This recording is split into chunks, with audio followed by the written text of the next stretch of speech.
A gente vai assistir um VT bem interessante que a Camila Galete fez perguntando nas ruas como é que as mulheres aqui em São Paulo, né, as pessoas que passaram na Paulista naquele momento, vivenciam esse momento. Tem muita gente com TPM por aí? Vamos dar uma olhada. Júlia, me conta uma coisa, você sofre de TPM? Muito, meu marido que o diga. Eu fico mais sensível, geralmente eu fico mais inchada também, aí isso me deixa um pouquinho mais triste. Qualquer coisa que me falam, dependendo, eu começo a chorar. Eu gosto de pizza. Qualquer coisinha assim é motivo de chorar muito. As pessoas ficam confusas sobre o meu sentimento, e eu também.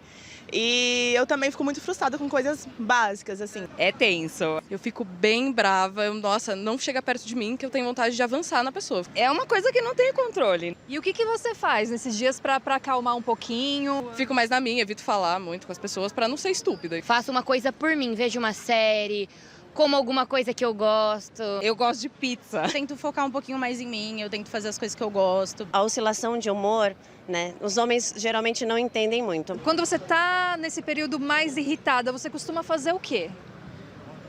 Eu me isolo. Conforme eu fui ficando mais velha, fui recorrendo a menos ao chocolate. Eu gosto de pizza. Eu costumo ficar mais na minha e tal, respeitar o meu momento e tudo mais. E não me cobrar tanto. Me sinto sozinha, fico bem sentimental mesmo. Eu gosto de pizza. Que aí eu tento canalizar a irritabilidade. Porque depois que a gente vai pro mercado de trabalho, a gente aprende que não dá pra ficar irritada com tudo, né? Se acalme, vai passar. Eu também amo pizza.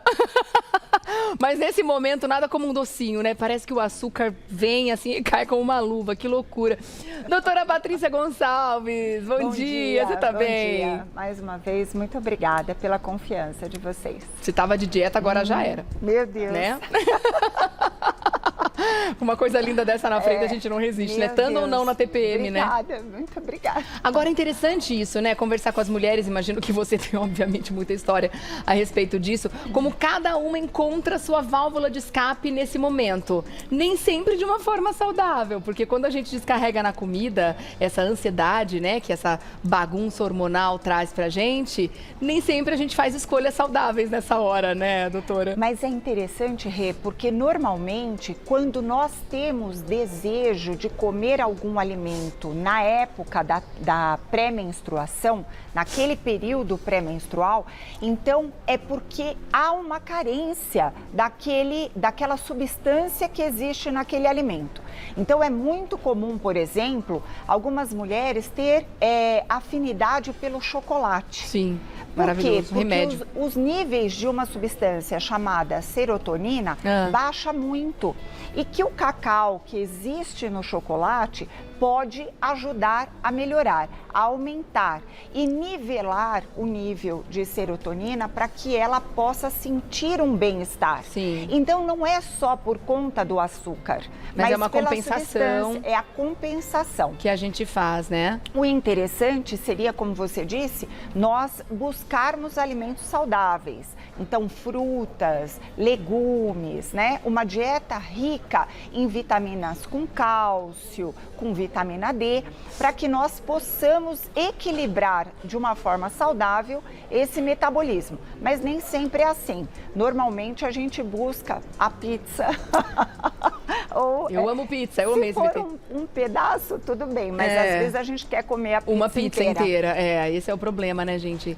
E é complicado, porque realmente, né, bateu aquela carência emocional, aquela situação, aí a gente pensa numa banana, por exemplo, pensa no chocolate, é muito difícil, né? Fica até covardia com a banana, né, nessa hora. Mas tudo bem, a gente pode se perdoar, é só não exagerar, né, doutora? Exato. Eu sempre digo, até tanto para as pacientes que estão vivendo uma síndrome da tensão pré-menstrual exacerbada, quanto mesmo as gestantes, por exemplo, que tem uma compulsão por comer, até por cultura de achar que se comer vai estar mais saudável, mas na verdade, quando você come e se satisfaz, pare por aí.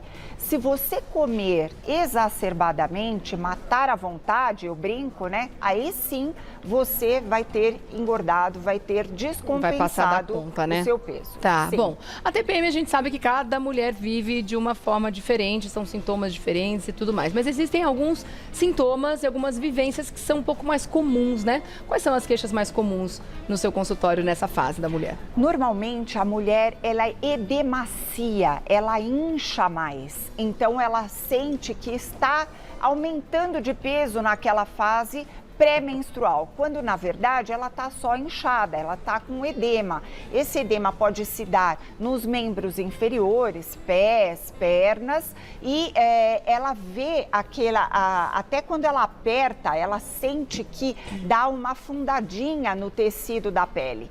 Isso é comum as mulheres se queixarem. Uma outra queixa bastante comum é dor nas mamas, o que nós chamamos de mastalgia. Por quê? Porque as glândulas mamárias ficam mais edemaciadas. Não esqueça que antes da pré-menstruação, né, no período que vai anteceder a menstruação, pouco tempo antes, mais ou menos 10 dias antes, nós temos a TPM, a tensão pré-menstrual. Porém, algumas mulheres nem percebem, outras já são mais exacerbadas. E algumas mulheres não percebem que elas ovularam antes. Então, a glândula mamária, por exemplo, ela se prepara para poder se preparar a produzir o leite.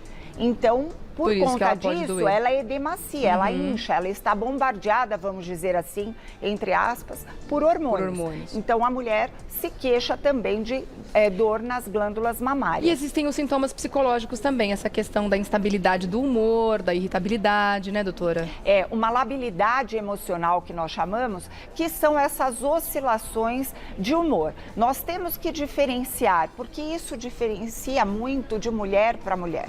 Porque tem algumas mulheres que levam bem, às vezes nem percebem, o que não é muito comum. Mas outras mulheres percebem mais. E essas mulheres, elas podem ter algumas alterações metabólicas, principalmente dessa substância que é a serotonina, e que pode beirar uma depressão. Sim. Então, por conta disso, nós temos que ficar atentos, principalmente nas mulheres que já têm antecedentes familiares de depressão e que pode exacerbar. Também uma coisa interessante, Rê, é que quando algumas mulheres entram na fase do climatério, que é depois dos 40 anos, a TPM pode exacerbar. E aí vem a labilidade emocional pelas oscilações do hormônio que o climatério traz. Então, nós temos que ficar atentos a tudo. E a mulher informar o seu médico, médico, seja especialista ou ginecologista ou médico de saúde de família, ou mesmo endocrinologista, o especialista que acompanha para fazer um bom acompanhamento até pela anamnese, pela escuta da história. As informações que a mulher nos traz é muito importante, principalmente dos antecedentes pessoais, pós-pandemia, exacerbou o trabalho online. Então, isso acarreta um acúmulo para a mulher que pode trazer uma TPM mais exacerbada. Agora existe também uma outra questão que é a TDPM, né? Isso. Que é um transtorno disfórico pré-menstrual, que é uma questão ainda mais grave e que está presente em boa parte das mulheres também nesse momento. Eu vou dar um recadinho e volto pra gente falar um pouco mais sobre isso, tá bom? Uma questão que tem que ser olhada com muito cuidado. Agora chega mais o nosso bate-papo, continua com a doutora Patrícia Gonçalves. E eu deixei aqui uma questão no ar sobre a TDPM, transtorno disfórico pré-menstrual, que é uma questão que pode ser confundida com outras situações de ordem psicológica, por exemplo, uma bipolaridade, até mesmo uma depressão, e levar o tratamento diagnóstico por um outro caminho, né? Que não o correto, né, doutora? Sim. O que seria a TDPM? A síndrome disfórica é por alteração bioquímica mesmo. Então, a mulher que sofre de TDPM, ela pode exacerbar ainda mais no período pré-menstrual. É como se fosse uma super TPM. Exato. E porque ela já tem um antecedente, ela já tem uma tendência à depressão, a transtorno de ansiedade. Então, normalmente ela é tratada de uma forma multidisciplinar. Então, nós vamos abordar tanto o fator psíquico, seja com especialista, ou psicanalista, ou psicólogo, e o psiquiatra, se for o caso, para a gente medicar junto, o ginecologista e muitas vezes o endocrinologista também. Então não dá para escolher um caminho só, né?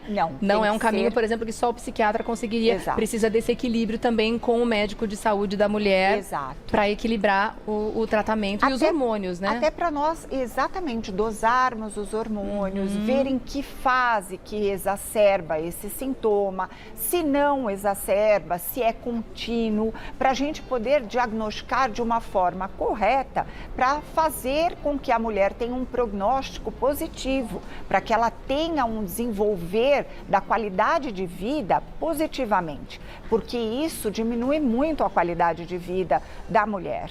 E antigamente era muito interessante porque a TPM era banalizada, tá de mau humor, tá de TPM. Sempre com motivo de piada, Exato. né? Como se fosse engraçado ficar desse jeito, só que não é não. E como se ela fosse permitida a ter mau humor naquela fase do mês, né? Não é normal viver assim, nessa oscilação constante. É bom que a gente consiga se cuidar, né, doutora? Exercícios físicos também nós temos que chamar a atenção, porque às vezes nós achamos que entrar na academia, ficar dentro de uma academia, gastar dinheiro é o essencial, precisa. Então eu não tenho tempo.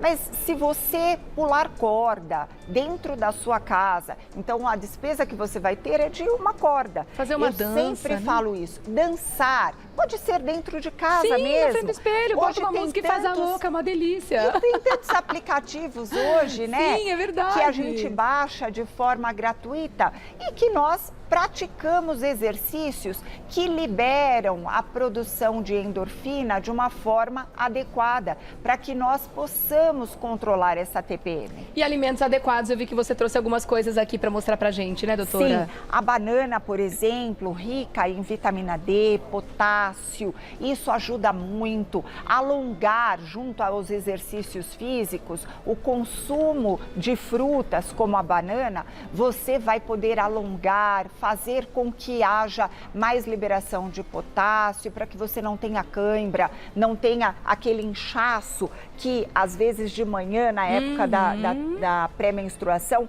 você não consegue esticar os dedos, direito, fica inchada. Então não é só a medicação ajuda e vai ser oportunamente administrada por um profissional de saúde que identifique a necessidade junto a você.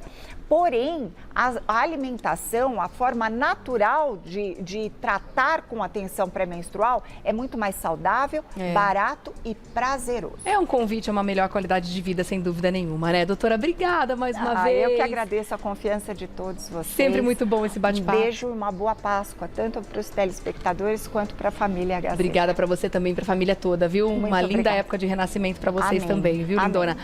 @dra.patricia_gonçalves, @dra.patricia_gonçalves, para você fazer contato através do Instagram também. Um grande beijo. Até a próxima, minha linda. Páscoa. Obrigada para você também. Obrigada.